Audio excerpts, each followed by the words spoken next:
கர்நாடகாவிற்கும் தமிழ்நாட்டிற்கும் உயிர் நீராக இருக்கும் காவிரி ஆறு அரசியல் கடலில் கலந்தது குறித்தும், நூற்றாண்டு கடந்தும் முடிவுறாமல் நீடிக்கும் காவிரி தண்ணீர் தகராறு குறித்தும் விரிவாக விளக்குகிறது இந்த செய்தி தொகுப்பு.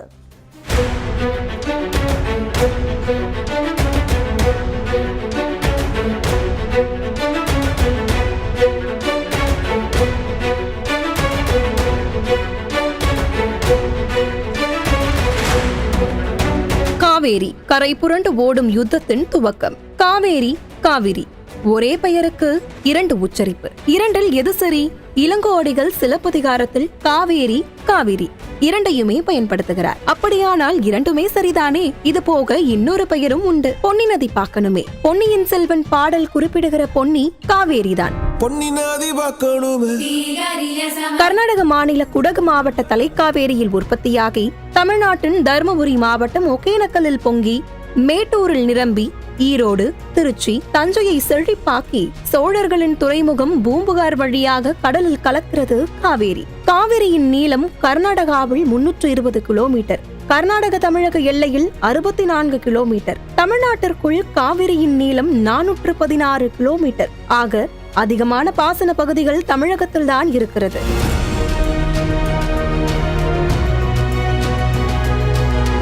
கன்னடர் தமிழர் வாழ்வின் உயிர் ஆதாரமான காவேரி கண்டனத்திற்குரிய காவிரியாக மாறிய கதையின் விதை 1890ஆம் ஆண்டு மே 10ஆம் தேதியன்றுதான் விதைக்கப்பட்டது.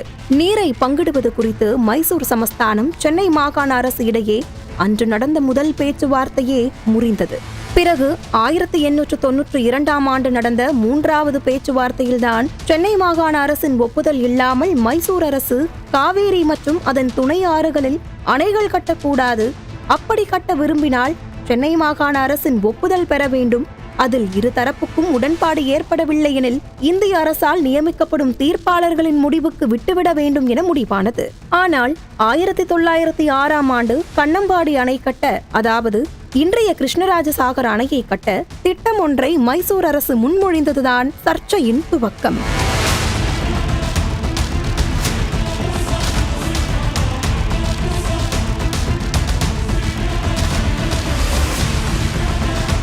பதிலுக்கு அதே ஆண்டில் மேட்டூர் அணை கட்டும் திட்டத்தை சென்னை மாகாண அரசு முன்வைத்தது.